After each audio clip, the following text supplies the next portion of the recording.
Hotbed Talk. This piece is part of a continuing conversation, and if you'd like to hear the first two parts, all you need to do is check out the show notes for more details. It's presented by Desiree Chappell with her guests, Jim Grant, Senior Vice President and Chief Medical Officer at Blue Cross Blue Shield of Michigan, Mike Englesbe, Professor of Surgery in Michigan, Linda Groah, CEO, Executive Director of the Association of Perioperative Registered Nurses, and Amy Stout, Operating Partner at Cranemere and Interim President, Clinical Services, NorthStar Anesthesia.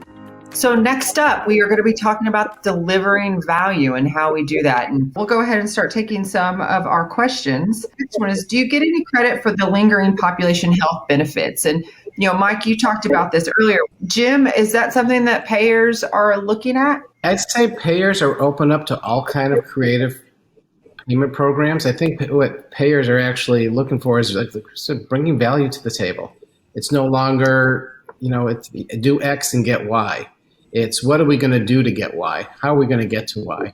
I can only speak for us as a payer, but as Mike will probably tell you, we're always open to new and innovative ways of doing things. Most of our, especially on the professional fee side, most of our increases now are associated to some kind of value, what we call value-based reimbursement. And the days of just automatic increases are gone. It really is proving how can we do things better for the patient, better for the health system, better for the customer. That's what we're committed to, and we're always open to new innovative ideas on how to do things better. I just want to build on what Jim does. Really, I think, once again, I only know the state of Michigan, but, the incentives for are tied to the collaborative work that we do, and essentially the physician community sets what the incentives should be. We measure it. So I think, best care comes from nurses and doctors and patients. And we are trying to align pay for performance, value-based reimbursement incentives around population health measures. I do liver transplants. That's a good thing. The average liver transplant adds 7 years to someone's life. That's why I like doing it, I guess. That's for a 40-year-old. If I get a 40-year-old to quit smoking, I'll actually add 10 years to their life. So, we just kind of have to recalibrate kind of how we think about value. But our system isn't really set up for any of that kind of work, and that's going to be a long haul. But when you talk to nurses and doctors about things like that, they get it, right? It's a long haul, don't get me wrong. But I think if we can start to kind of align incentives for that type of care, then that'll be kind of a great thing for our patients. My other little soundbite is that, healthcare only contributes about 10 to 20% of someone's longevity. How long someone lives in our society is pretty much determined by social determinants or health behaviors. We as nurses and doctors have very little impact on that. And I'm going to start ranting big time, but in the United States, it's particularly a problem. For the first time ever, a population is living less long than they used to. It's never happened before. And if you were born in 1980 in the United States, your longevity was the same as in France. It's now 5 years less. So this is foundational health, and I think that's the new high-value perioperative care is affecting that. But the system's going to take a while.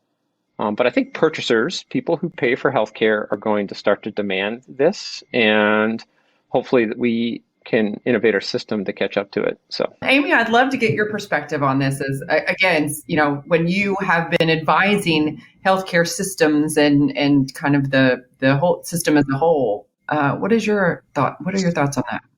At least for the first time that I can remember in being in healthcare in the last couple of years, there is so much talk about and realization around, we can do what we can do when we have the patient. There's so much that goes on, whether they have access to food, access to transportation, all of the things that happen outside of when you see that patient that are going to impact, their overall health and longevity. I think it's interesting and really important to think about then how does that translate into what we're doing in perioperative medicine, and how can we make sure and capture the great things we're doing that might help with the things that happen down the road. Whether you're teeing up some of the preventative things that the patient should be thinking about in your pre-op consult around smoking cessation or other things. So I think it is really important. And I do think it has more mind share and attention than maybe it has had in the past at sort of all levels of healthcare, which is, I don't think we solve our healthcare GDP problem in the US or anything else without really digging in and thinking about these social determinants of health and how as a whole system, not just a health system, but as whole communities, whether it's the payer, the local, the local churches, you name it, like really figuring out how we can kind of tie these things together to better manage all of the health for a patient. Yeah. And Linda, do you have any thoughts on this? Because I think your perspective, again, from that executive level in the hospital would be a good one. Well, we're actually, as an organization, really focusing in on the social determinants of health. And, we have such a short time frame to make a difference in the surgical patient's life. If the decision is not to do surgery until they stop smoking for 2 weeks or something, that is significant. That is a real change that they have to participate in. And so, but is it going to last? They have surgery and then are they going to go back to smoking? We don't know that. And so I think that just continuing to put the emphasis on the wellness. I really didn't know what Mike brought up about the length of lifetime being shortened. That's pretty incredible because we've had such a focus on wellness over the last 5 years. Particularly, I would say, ever since we've been focusing on that, and now with the social determinants of health, it does bring everything to the forefront that these things are important. What is their diet? And maybe they have a really good diet. I know that there are I've heard some patients say, I love coming to the hospital because I get good food. That's a significant statement when you hear something like that from a surgical patient. So we have a very short window in time to try to make a difference. And I think we can only hope that any kind of referrals that we can do or any way that we can impact their life. But it's the clinicians that need to understand that. And I'm not sure that clinicians always look at the entire patient. They look at what they're focused on, and they don't look at the impact of what that has once they're discharged or they no longer have a post-op visit in their future. So it's a very complex issue, but looking at this from the multidisciplinary approach is absolutely the only way we're going to be able to make a difference in that surgical patient's experience. The next question is from Karthik, and it is, how long before and after surgery are we invested in managing? Okay, that's a great question because we just talked about the definition of perioperative medicine is from the time of contemplation until full recovery. And Mike, I will start with you as the surgeon. How much are you invested? Okay, I shouldn't say you because you are yourself a special breed, but in general, surgeons, what is the typical time frame that you look at? Do you want me to wear my aspirational hat or my reality hat? Let's talk about reality first, maybe. All right. Well, I try not to. There's a reason you become an academic, so you can avoid reality. So I think surgeons, depending on the care that you give, I think surgeons kind of view it in chunks of somewhere between 30 and 90 days. I think the average time in the state of Michigan from decision for surgery to when it actually happens is about 3 weeks, 3 to 4 weeks, longer than you might think. And I think surgeons kind of feel ownership during that time. And I think anesthesiologists probably less, but it really depends on the care model. Sometimes they're very involved, depending on the case mix. And then, most patients statistically are recovered, depending on the operation, between 30 and 90 days. So I kind of view it as like a 90-day window. And I think it's naive to think that when we talk about aspirational things like long-term foundational changes to health, that anesthesiologists and surgeons are going to, quote, carry that football. Like, that's naive, but systems of care. And I just have to plug what Amy said about the community-based care, which I'm really just learning more and more about. And that's where the secret sauce, I think, is going to happen. That's where a lot of the high value aspects of non-US based healthcare live, that we just don't have an infrastructure in the United States. Or if we do, it's through charities and churches and stuff like that. So to answer your question, Desiree, I think surgeons think between 30 and 90 days. That's how long they are kind of, quote, responsible. Yeah. And Jim, anesthesiology? Desiree, I think one of the issues that I was thinking about that question is we're used to very black and white terms. We pay our taxes on April 15th. We celebrate Christmas on December 25th. I don't think there's a clear-cut day. So if we were to actually going to say something, I'd probably say until our time has really ended. I mean, I know CMS gives us, global periods, and they've already determined it's, 30 days, 60 days, 90 days. But I think it's when you return back to your normal baseline, normal activities of daily living. I think pretty much that's when we're finally out of the picture. To some degree, some patients may need more help along the way. Some, the minute you discharge them from the back door, you never hear from them again because things are okay. I think it's really, really patient independent. But I think it's really when you get them back to how life was before this event started. Yeah, for sure. What about, there's been this huge movement. A lot of people, when they consider perioperative medicine, they're really thinking about preoperative, interventions. And that's where the focus in anesthesia has definitely gone to. How do we as anesthesia get our hands on patients, beforehand? That's actually a really good question, Desiree. And I think that's going to involve, and I've learned it in the two institutions where I led anesthesia departments, it really is going to involve collaborative relationships with nursing and with the office. And I used to always say, especially, we all know surgeons that used to hold cases back to board or phantom boardings.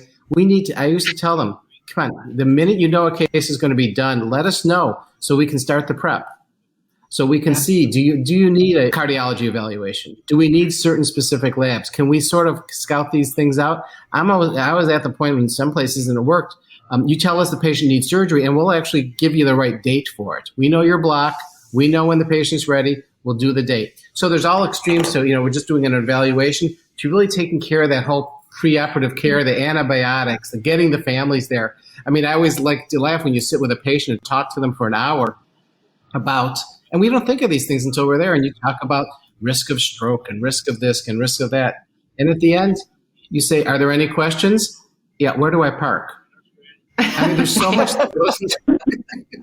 There's so much that goes into it. The more heads up they can give us, the better we can prepare the patient. Yeah. Where do I park? Where's the cafeteria? That's it. Yeah.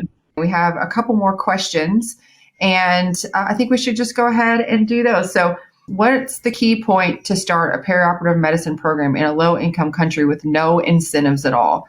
How do you approach the financial hospital department? So how would you approach that? And, all of us, I don't think we're working necessarily in a system that has incentives all the time. I mean, I think they're a unique situation. So I think, we could probably answer that question. Amy, from your perspective, what are some of the recommendations that you can give? Yeah, I mean, I think, those circumstances probably in a lot of ways make it challenging because there's probably even fewer resources than we often feel and see in some of the countries of folks on the phone.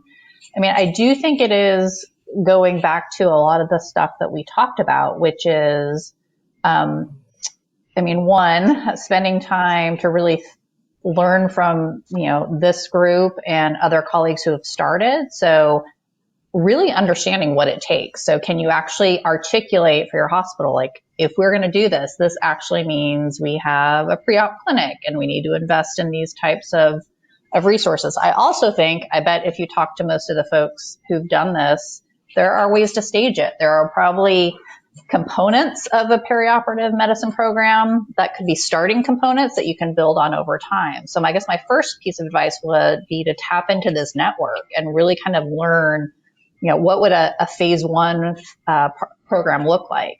I think that's important because then you can approach your hospital team and say, this is where I want to start. Ultimately, we might build on it, but let's start here. And then as part of that, I would also think through what things can I have in mind from the outset that I can try and kind of keep track of to some extent that will help the hospital or system understand that this is a good thing to focus on. So whether it is things, that lower complications for the patients after the fact, or that they got home much quicker than they otherwise would have, keeping track of those things and sharing them back, having been an executive, at a company for a long time, that's how I would make decisions about things. Are there good reasons to do this? And are we actually seeing it come to fruition? And so just really thinking through those things at the beginning and starting the conversation, I think could be really useful. The last thing I'll say, and then I'll let someone else chime in, is it might also be good to, if you're kind of going down this road, again, tapping into this network in a different way. So can you put some of the clinical leaders on the phone that have done it with some of your hospital to give them confidence that, yeah, this is the right answer. You can make this happen. And so those are the things I'd think about. Yeah, that's great. Mike, I don't know if whenever you started your journey, if it was incentivized or how it's technically even incentivized at this point, but I'm sure you have some insight into this. How would you recommend someone, would start a program like this? Yeah, I don't know if I do. I'll take a stab at it, but it's a great question, humbling. I describe my practice model as I work in the Soviet Union, but there's lots of resources and it's highly functioning, so it's not the real world. So I don't know if I have enough kind of lived experience, but I'll take a stab. I think I'm saying the same thing as Amy. Ask kind of the organization what the biggest problem is.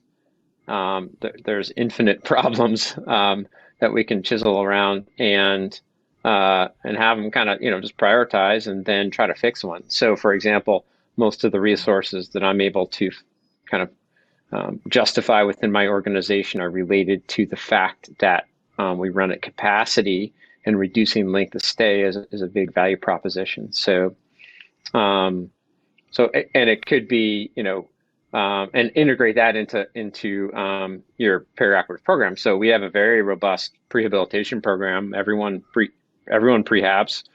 And that is because our organization firmly believes it's the right thing for patients and it reduces length of stay. So I guess that would be my answer. In a low resource organization, there are kind of pressure points, no doubt, and try to kind of fix two problems at once, make people better, and try to fix a system problem within your organization. And that would be my advice. Yeah, that's great. Linda, very quickly, because there's two more questions that I want to get through, but you represent, you've come from like Kaiser and lots of resources there, but you represent in the AORN probably those without, as many resources. So what would be your recommendation? Well, Amy has really, I think, hit a lot of the high points, but I think a group that's committed stakeholders are really important, multidisciplinary, that come together, that are committed to the outcome and understand the program and the roadmap that they're going to have to travel in order to have the outcomes that they're looking at. But what are their vulnerabilities, and focus in on that and look for short wins and then build on those. And I think Amy really highlighted a lot of that. All right, two more questions really quickly. Hello from Ireland, and Padraig, I am so sorry. I know I cannot speak the language at all, but thank you from Ireland for your question. Very quickly, what does the panel feel that are the main barriers to perioperative medicine at a ward level? So, getting it out onto the floors. Mike, I'll start with you. Kind of what do you see are the challenges whenever you've dropped, the patients now through their surgery and they're on the floor? I mean, there's too many to list, but I guess it's just transitions in care teams. Transitions in care teams, kind of like, challenges with technology. We have, my organization has a lot of trainees, so they're itinerant. So having kind of people who really know, like physician extenders who kind of live in that space, and they can make sure pathway driven care is followed. I think those are the biggest challenges. And I don't think any of us think much about care beyond the discharge. So trying to think about the patient beyond discharge. I guess those are my answers. It's a good question. And yeah. It is. Yeah. And Linda, you may agree with me on this one from a nursing perspective, because I myself is from that. I think education for providers, the nurses, the care teams out there on the floors, the PCAs, making sure that they all have that education for them, and patient education as well. Would you agree? Absolutely. And understanding the program so that they have the full scope of it, not just one piece of it. Yeah, I think that's teeing up the value proposition for that group of people, is they want to know what the Exactly. why is. Yeah, for Yes. sure. Amy, Linda, Jim, Mike, thank you so much for your input and your thoughts on this conversation this morning. You know, we wanted to try something new where we didn't do PowerPoints. We wanted to just have a nice flowing conversation. And I think we've done that. So really looking forward to the year ahead and other opportunities that we might be able to do deeper dives into the same topic, because I think we could probably talk all day on it. But anyway, thank you guys for taking the time out of your busy schedules to participate in it. Top Med Talk. Thanks for downloading Top Med Talk. Don't forget to subscribe via your podcatcher. Don't forget to check us out on social media. We're on Twitter, Facebook, LinkedIn, and YouTube. And also, don't forget, Top Med Talk is the broadcasting arm of EBPOM, Evidence-Based Perioperative Medicine. We'd love you to find out more about that. If you check out ebpom.org, you can find low prices on some of the conferences we're organising around the world. Many of them are virtual and don't even involve you leaving your own home. Check out ebpom.org now.